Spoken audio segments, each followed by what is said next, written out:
আসসালামাইকুম। শখের খামার বিডি থেকে বলছি।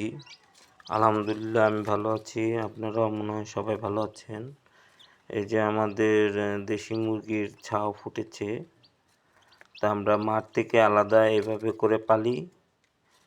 এভাবে পাললে আপনার হইল গিয়া ছাউগুলা টিকে, মানে খুবই কম মরে। গত টিপে আমরা 11টা ছাও পড়ছিল, এর মধ্যে আপনার হইল গিয়া 11টাই টিকছিল, একটাও মরে নাই। তো সেই ছাউগুলো আমরা আপনাদেরকে দেখাবো যে নতুন এইভাবে পালন করলে আপনার মুরগির ছাও একটাও মারা যাবে না। দেখেন কিভাবে খাইতেছে।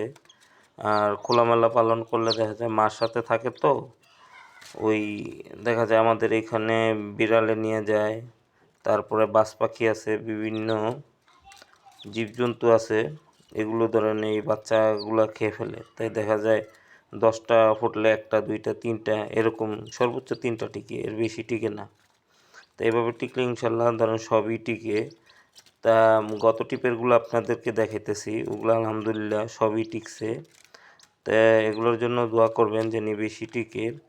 আমার গত টিপের হাঁস মুরগির ছাউগুলা আমি আপনাদেরকে দেখাইতেছি। আদার খাইতে গেছে গা, এই যে দেখেন গত টিপের একটা রাতা টিকছিল।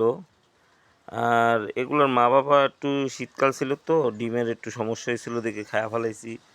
তার জন্য নতুন যেই গুলা ছিল নতুন অ্যাডাল্ট, ওগুলারই ডিম ফুটছে। তো এভাবে আপনারা চাইবেন পালন করতে। এই দেখেন গত টিপের একটি মুরগি পোলট্রি খাওয়াইছি, ভালোই আল্লাহ দিলে ভালোই ওজনও আসছে, আবার বললেও গেছে তাড়াতাড়ি।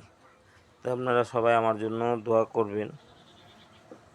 তাহলে ইনশাল্লাহ আজকের মতো এই পর্যন্তই রইল।